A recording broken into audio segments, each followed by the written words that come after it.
Hello Hindi के सभी दर्शकों को मेरा नमस्कार। प्रिय विद्यार्थियों, उम्मीद करती हूँ कि आप सभी स्वस्थ होंगे क्योंकि काफ़ी समय बाद आज मैं आपसे रूबरू हो रही हूँ। तो आज की इस वीडियो में मैं आपके सामने लेकर उपस्थित हुई हूँ सिद्ध साहित्य बीए फर्स्ट सेमेस्टर मेज़र यहाँ पर मैंने इसीलिए लिखा है क्योंकि इसी वर्ष एमडीयू रोहतक यूनिवर्सिटी जो है उसके द्वारा एनईपी यानी न्यू एजुकेशन पॉलिसी लागू कर दी गई है, जिसमें हिंदी विषय जिन बच्चों ने मेजर में लिया है उनके लिए यह प्रश्न मुख्य रूप से होगा, बड़े प्रश्न के रूप में आपको तैयार करना है। लेकिन माइनर में जिन बच्चों के पास हिंदी है उनके लिए भी यह जानकारी बड़ी ही लाभप्रद होगी। तो सभी बच्चे इस प्रश्न को ध्यान से समझने का प्रयास करें। आइए सिद्ध साहित्य क्या है, इसका विकास, इसकी परंपरा और इसकी प्रवृत्तियों को इस वीडियो के माध्यम से समझने का प्रयास करते हैं। सिद्ध साहित्य के बारे में मैं आपको यहाँ भूमिका के रूप में थोड़ा समझा रही हूँ। भारतीय धर्म साधना में सिद्धों का प्रादुर्भाव 8वीं शती के आसपास माना जाता है। सिद्धों का समय 8वीं शती के आसपास माना जाता है। सिद्ध संप्रदाय वस्तुतः बौद्ध धर्म की विकृति है, यानी बौद्ध धर्म जो 2 शाखाओं में बट गया था उसी के कारण उन्हीं से सिद्ध साहित्य निकला है। वो आगे मैं आपको विस्तार पूर्वक बताऊंगी। ईसा की प्रथम शताब्दी तक आते आते बौद्ध धर्म हीनयान और महायान नामक 2 शाखाओं में विभक्त हो गया। हीनयान में सिद्धांत पक्ष की प्रधानता थी, जबकि महायान में व्यवहारिकता पर बल दिया जाता था। बौद्ध धर्म की 2 शाखाएं हो गई, हीनयान और महायान। जो हीनयान थे वो केवल विरक्तों को और सन्यासियों को ही आश्रय देते थे, जबकि महायान संप्रदाय के द्वार सबके लिए खुले थे।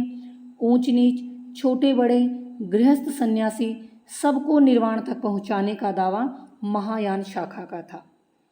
बौद्ध धर्म का प्रचार प्रसार भारत से बाहर भी हुआ। तिब्बत और नेपाल में यह धर्म शैव मत से प्रभावित हुआ और जन सामान्य को आकर्षित करने के लिए इसमें तंत्र मंत्र एवं अभिचार का समावेश हो गया।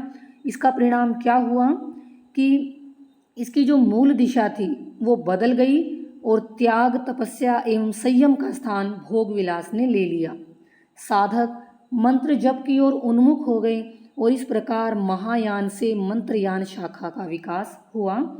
आगे चलकर यही मंत्रयान शाखा 2 भागों में विभक्त हुई, एक वज्रयान में और दूसरी सहजयान में। इनमें से जो वज्रयान है उसी से सिद्ध निकले हैं, यानी वज्रयानी ही सिद्ध कहलाए हैं। ये मंत्र जप से सिद्धि की आकांक्षा करते थे। यहाँ मैंने एक छोटा सा चार्ट बनाकर भी आपको समझाने का प्रयास किया है। बौद्ध धर्म 2 शाखाओं में, हीनयान और महायान में। महायान आगे चलकर मंत्रयान में आ गया और मंत्रयान की 2 शाखाएं होगी, वज्रयान और सहजयान। वज्रयान संप्रदाय से ही सिद्धों का विकास हुआ है और सहजयान से हम पढ़ेंगे नाथ संप्रदाय का। जब नाथ संप्रदाय को पढ़ेंगे तब इसको विस्तार पूर्वक पढ़ेंगे। तो ये चार्ट आपको समझाने के लिए यहाँ पर है। आगे देखिए, सिद्धों की संख्या 84 बताई जाती है। ये सिद्ध अपने नाम के पीछे पा जोड़ते थे।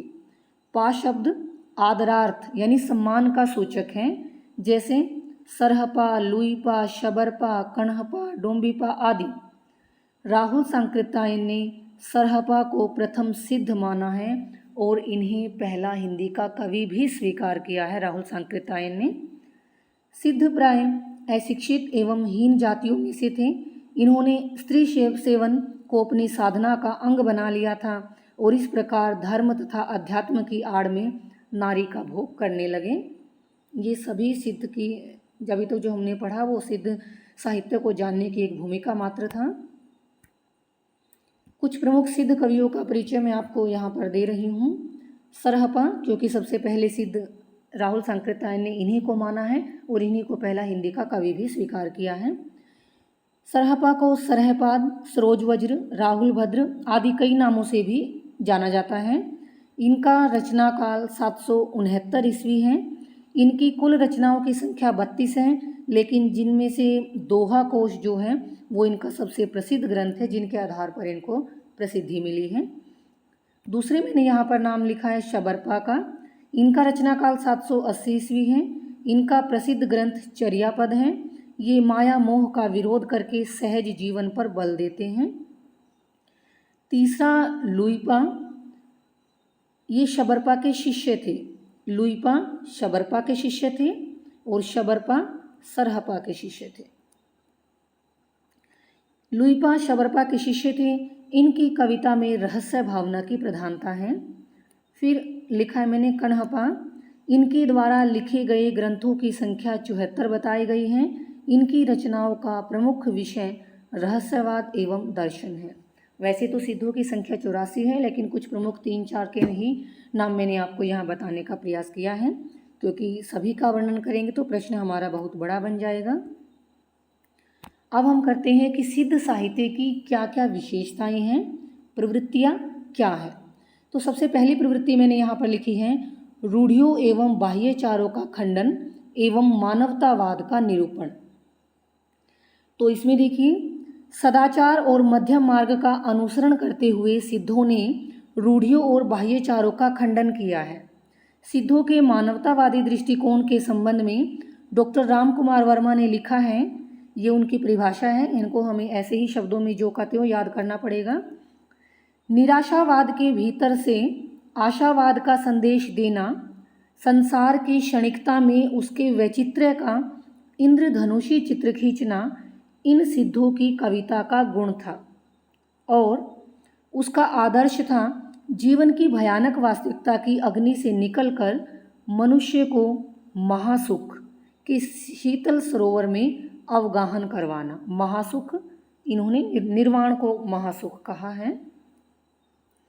तो ये डॉक्टर रामकुमार वर्मा की परिभाषा थी, आपको याद हो जाए तो जरूर कीजिएगा। सहज सुख की प्राप्ति के लिए आगम आदि शास्त्र ज्ञान की आवश्यकता नहीं होती। ये क्या कहते हैं कि सहज सुख को प्राप्त करने के लिए शास्त्र आदि ज्ञान की जरूरत नहीं होती। क्यों? क्योंकि जिस ईश्वर का, जिस प्रभु को तुम कहते हो, जब उसका वर्ण, उसका चिन्ह, उसका रूप ही अज्ञात है, हमें पता ही नहीं है, तो आगम यानी वेद आदि उसको कैसे बता सकते हैं। पंडितों के शास्त्र ज्ञान का विरोध करते हुए खरे शब्दों में सरहपाद क्या लिखते हैं, पंडिय सयल सत्य वखाणई, देही बुद्ध वसंत ने जाने, अवगागमन ने तनापी खंडी, तो विणी लज्ज अणई हऊँ पंडी। अर्थात ये क्या कहना चाहते हैं इन पंक्तियों के माध्यम से, पंडिय सयल सत्य वखाणे कि पंडित सब शास्त्रों को जानते हैं, उनकी व्याख्या करते हैं। देही बुद्ध वसंत ने जाने, किंतु देह में, शरीर में निवास करने वाले उस बुद्ध को नहीं जानते। अवनागमन ने तनापी खंडिये, अवनागमन आवागमन को, संसार के चक्र को, आने जाने, जन्म और मृत्यु के चक्र को अगर ये अवनागमन को नष्ट नहीं कर सकते तो विणिलज्ज अणौ हऊ पंडी, तो ये निर्लज्ज अपने को पंडित कहलाते हैं। तो इस प्रकार पंडितों को यहाँ पर खरे शब्दों में सरहपाद जी ने निंदा की है, उनके शास्त्र ज्ञान का विरोध किया है। दूसरी विशेषता मैंने लिखी है रहस्यवाद की स्थापना। सिद्धों का मानना है कि आध्यात्मिक एवं आत्मिक अनुभवों को सीधे, सरल और स्पष्ट शब्दों में तथा व्यवहारिक भाषा में अभिव्यक्त नहीं किया जा सकता। इसीलिए उन्होंने आत्मा एवं परमात्मा के मिलन के लिए अनेक प्रतीकों का प्रयोग किया है। रहस्यवाद की अनुभूति व्यक्तिगत धरातल पर होती है, स्वयं महसूस होती है, उसे संसार की व्यवहारिक भाषा में व्यक्त नहीं किया जा सकता। रहस्य की अनुभूति अन्य अनुभवों से बिल्कुल भिन्न होती है, अलग होती है। अतः इस अनुभूति को अभिव्यक्त करने के लिए सिद्धों ने उलटबासियों व प्रतीकों का अधिक प्रयोग किया है। ये प्रतीक और उलटबासी साधनात्मक ज़्यादा हैं, भावनात्मक कम है। रहस्यवाद उस अज्ञात को ज्ञात करना, उस परमात्मा को जो अज्ञात है उसको जानने की इच्छा, ज्ञात करना, वही रहस्यवाद कहलाता है। तीसरा है सद्गुरु की महत्ता का प्रतिपादन। तीसरी विशेषता लिखी है मैंने यहाँ पर। देखिए, सिद्धों ने महासुख अथवा शून्य की प्राप्ति के लिए गुरु की सहायता आवश्यक मानी है। सद्गुरु के बिना साधक अपनी योग साधना में सफल नहीं हो सकता और यह योग साधना पथ यानी योग साधना का ये जो मार्ग है वो अत्यंत दुरूह है, कठिनाइयों से भरा हुआ है और एक सच्चे गुरु के बिना इस रास्ते को पार नहीं किया जा सकता। इस जगत के माया जाल से एक सच्चा गुरु ही हमें मुक्ति दिला सकता है। सरहपाद के शब्दों में देखिए, गुरु का उपदेश अमृत रस है, उसके बिना शास्त्र आदि के अध्ययन करने वाले प्यासे मरुस्थली में भटकने वालों के समान हैं और वे गुरु के वचनों में दृढ़ भक्ति करने का आदेश देते हैं। तो ये सरहपाद की कोटेशन है, उसकी दी गई परिभाषा है, आपको इसको ऐसे ही याद करना है। इन्हीं के साथ साथ कण्हपा सिद्ध भी क्या कहते हैं कि मन और इंद्रियों का प्रसार गुरु की कृपा से ही नष्ट होता है, कि जो हमारी इंद्रियों का प्रसार, इंद्रियां फैलती है, उसकी इच्छाएं होती हैं, उनको नष्ट केवल गुरु की कृपा से ही किया जा सकता है। मन वृक्ष की 5 शाखाएं हैं, इंद्रियां हैं, शाखाएं हैं, आशा आदि फल और पत्ते हैं। गुरु के वचन कुठार से काटने पर, यानी गुरु के वचन कैसे हैं, उस कुठार के समान, कुल्हाड़ी के समान हैं, और गुरु के वचन रूपी कुल्हाड़ी से काटने से ही यह वृक्ष कभी हरा नहीं होता। अर्थात इंद्रियों का दमन गुरु के वचनों से ही होगा, उपदेश से ही होगा।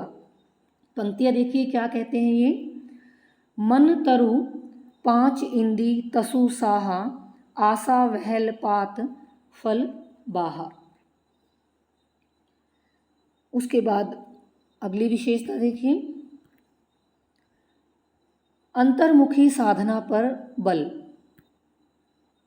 अंतर्मुखी साधना पर बल, ये विशेषता है अगली। सिद्धों ने देखिए पाखंड, मूर्ति पूजा, जाति पाति, वेद, बाह्यचार आदि का विरोध किया है, तो वही सिद्ध मनुष्य को अंतर्मुखी साधना अपनाने का आह्वान करते हैं। अंतर्मुखी अपने अंतस में, अपने हृदय में ही। अंतर्मुखी साधना के लिए शरीर की शुद्धि आवश्यक है। उनके अनुसार मनुष्य के शरीर में जो सहस्रार व कुंडलिनी है वही वास्तव में शिव और शक्ति है। सिद्धों ने शास्त्रीय मार्ग और बाह्य विधि विधानों का खंडन भी किया है। सरहपाद कहते हैं, क्या कहते हैं, घरे अच्छई बाहिरे पुच्छई, सरई भणई बढ़ जानो अणा, अणौ सो ध्येय न धारण जंपा। अर्थात वो क्या कहते हैं कि घरे अच्छई बाहरे पूछे, कि घर में रहते हुए तुम उसे बाहर पूछ रहे हो, बाहर खोज रहे हो, ढूंढ रहे हो। सरई भणई बड, यानी सरई कहते हैं कि हे मूर्ख, जानो अणा, कि अपने को जानो, अपने आप को पहचानने का प्रयास करो। नौ सो ध्येय न धारण जप्पा, कि ध्येय न धारण जप्पा, जप्पा क्या हो गया, जप, कि ध्यान, धारण, जप आदि से उसे प्राप्त नहीं किया जा सकता। अगर उसे प्राप्त करना है तो तुम जानो अणा, अपने को जानो, स्वयं को जानने का प्रयास करो।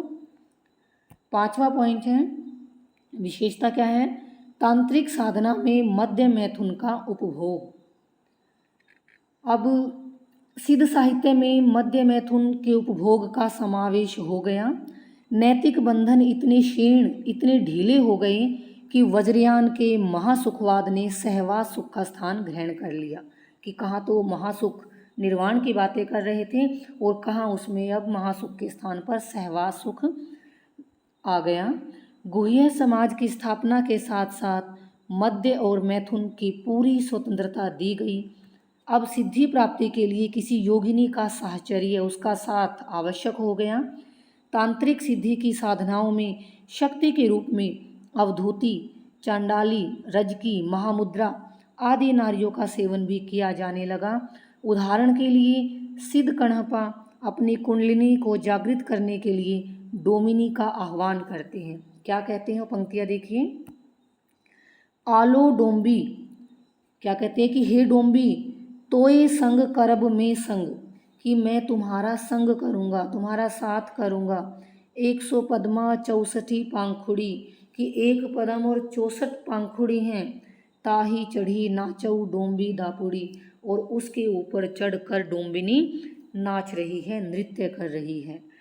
तो क्या कहते हैं सिद्ध, जो तांत्रिक सिद्ध थे, देखिए उनकी ये कल्पना थी कि इस डोंबिनी के द्वारा ही कुंडलिनी को जागृत किया जा सकता है, और कुंडलिनी जागृत हो जाती है उसके बाद सहज समाधि की प्राप्ति होती है। अगला पॉइंट देखिए, शून्यवाद की प्रतिष्ठा। सिद्ध साहित्य बौद्ध धर्म से विकसित वज्रयानी संप्रदाय की मूल चेतना वृत्तियों पर बना हुआ है, ये हम पहले ही पढ़ चुके हैं। सिद्धों ने शैव और शाक्त तंत्र से प्रभावित होकर शून्यवाद की महत्ता को स्वीकारा और इसे अपने साहित्य में स्थान भी दिया। इसी कारण वज्र को शून्य भी कहा गया है। महायान में शून्यता को प्रज्ञा और कृष्णा को उपाय का पर्यायवाची माना गया है। सिद्ध साहित्य में शून्य का वर्णन इसी रूप में किया गया है। तो जो महायान में शून्यता को प्रज्ञा और उपाय कृष्णा को उपाय माना है, तो सिद्ध साहित्य में भी उसी शून्य का वर्णन किया गया है। शून्य की 4 प्रकार बताए हैं, शून्य, अति शून्य, सर्वशून्य, महाशून्य। साधक अपनी कुंडलिनी को जागृत करके इसी महाशून्य को प्राप्त करने का प्रयास करता है। सिद्ध तिलोपा इसी महाशून्य की ओर संकेत करते हुए लिखते हैं, क्या कहते हैं वे, सहज महातरु तिलोए खे सम स्वभावे रे वाणत का कोई। सहज महातरु तिलोय, यानी जो सहज वृक्ष है, महान वृक्ष है, वो तिलो इन तीनों लोकों में ही प्रकाशमान है। सहज वृक्ष तीनों लोकों में प्रकाशमान है। खे बोला है इसने आकाश को शून्य कहा है कि जो मन है, जो मन की अवस्था है वो आकाश के समान है, और जब मन और आकाश में अंतर समाप्त हो जाता है, और उस अंतर समाप्त होने की स्थिति को ही सिद्धों ने समस्थिति यानी समरसता कहा है। आगे देखिए, उसके बाद हाँ जी, 7वां जो आपका बिंदु है, उपभोगवादी दृष्टिकोण। सिद्धों ने अपने साहित्य में उपभोगवादी दृष्टिकोण का भी परिचय दिया है। उन्होंने बौद्ध धर्म के दुखदायी व कष्टकारक साधनों के स्थान पर सुख और भोग से युक्त जीवन को अपना लक्ष्य बताया। उन्होंने न तो भोगों को महत्वहीन बताया और न ही स्वाभाविक प्रवृत्तियों का दमन करने का संदेश दिया। उनका ये कहना है कि राग से ही बंधन होता है और राग से ही मुक्ति होती है। यही कारण है कि सिद्धों की दृष्टि उपभोगवादी थी। उनकी ये धारणा थी कि जैसे विष का सेवन करने से विष मरता है, वैसे ही संसार का उपभोग करने से आवागमन से मुक्ति मिल जाती है। सिद्ध कण्हपा तो स्पष्ट कहते हैं कि जब तक अपनी गृहिणी का उपभोग न करेगा, तब तक पंचवर्ण की स्त्रियों के साथ विहार क्या होगा। तो इससे पता चलता है उनकी उपभोगवादी दृष्टि का। अगली प्रवृत्ति देखिए, शांत और श्रृंगार रस का परिपाक। देखिए, श्रृंगार शब्द यहाँ लेखन में अशुद्ध है क्योंकि वो लिखा ही नहीं जा रहा है टाइपिंग में। एक बार शुद्ध लिख के बताती हूँ, आप जहाँ पर भी श्रृंगार शब्द आए तो उसको ध्यान रखना है। श्रृंगार शुद्ध ऐसे लिखा जाएगा। सिद्ध कवियों की रचनाओं में विशेषकर शांत और श्रृंगार रस का, दोनों रसों का परिपाक हुआ है, दोनों रसों का सुंदर निर्वाह हुआ है। क्योंकि जब वो अपनी रचनाओं में ऊंच नीच के भेदभाव, ब्रह्मचारी, वाक संयम, आंतरिक शुद्धि पर बल देते हैं, उनकी रचनाओं में ऐसे स्थानों पर शांत रस का, क्योंकि उनका मूल पथ तो क्या है, साधना का है, इसी कारण उनके साहित्य में शांत रस का निर्वाह हुआ है। वो कहते हैं, गंगा, यमुना, प्रयाग आदि में स्नान करने से शरीर में पवित्रता नहीं आती, मन को पवित्र करने से ही शरीर पवित्र होता है। लेकिन हम ये भी जानते हैं कि सिद्धों ने तांत्रिक साधना के अंतर्गत नारी को शक्ति, महामुद्रा या डोमिनी कहकर उसके उपभोग को स्वीकार किया है। इसीलिए उनके काव्य में अनेक स्थानों पर दाम्पत्य युग्मों की क्रीड़ा, उनका प्रेम, उनके कार्य व्यापार, पति पत्नी की जो क्रियाएं होती हैं आदि का चित्रण हुआ है, जिसके कारण उनके काव्य में श्रृंगार रस का भी निर्वाह हुआ है। तो शांत और श्रृंगार दोनों ही रस का वर्णन इनके साहित्य में हुआ है। अंतिम पॉइंट हमारा है भाषा एवं शैली। सिद्धों ने अपनी रचनाओं में मुख्यतः अवहट भाषा का प्रयोग किया है, जिसे डॉक्टर राम कुमार वर्मा ने संध्या भाषा कहा है। संध्या, कहीं पर ये संध्या है और कहीं कहीं पर आपको अगर ये संध्या ऐसे भी लिखी मिले तो गलत नहीं है। अनेक भाषाओं के आचार्यों एवं भाषा वैज्ञानिकों ने चर्या गीत और दोहा कोश को अपनी भाषा की निधियाँ बनाने का प्रयास किया, अपनी भाषा के खजाने बताए इन दोनों रचनाओं को। इस प्रकार हिंदी, बंगाली, उड़िया, आसामी इन समस्त भाषाओं के विद्वानों ने सिद्धों की रचनाओं को अपनी अपनी भाषा के साहित्य के रूप में स्वीकार किया, जो कि इतिहास सम्मत बिल्कुल भी नहीं है। सिद्धों ने अपनी भाषा में प्रचलित लोक भाषा के शब्दों का प्रयोग किया है, लेकिन उसके साथ साथ पारिभाषिक और सांकेतिक शब्दों का प्रयोग भी प्रचुरता के साथ किया है।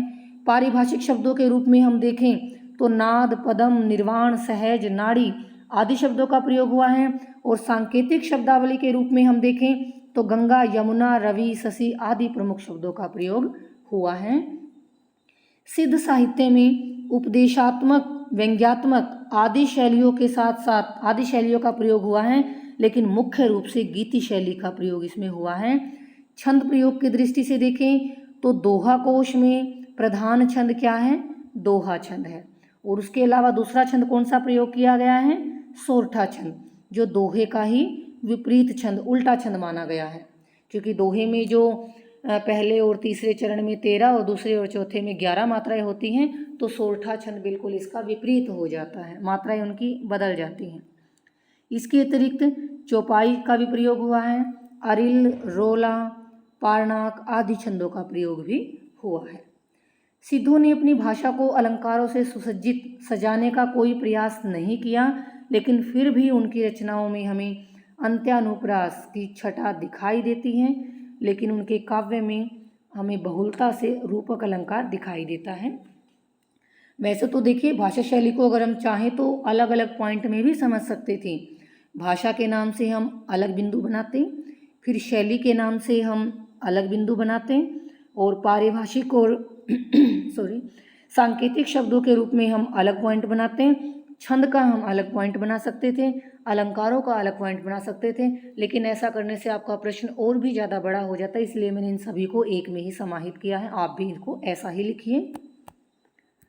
तो निष्कर्ष रूप में हम कह सकते हैं कि सिद्धों ने बौद्ध धर्म के वज्रयान तत्व का प्रचार करने के लिए जो साहित्य जन भाषा में लिखा, वह हिंदी के सिद्ध साहित्य की सीमा में आता है, जिसमें शून्यवाद को महत्व दिया गया है, सामाजिक कुरीतियों एवं पाखंड आदि पर करारा प्रहार किया गया है, गुरु के महत्व को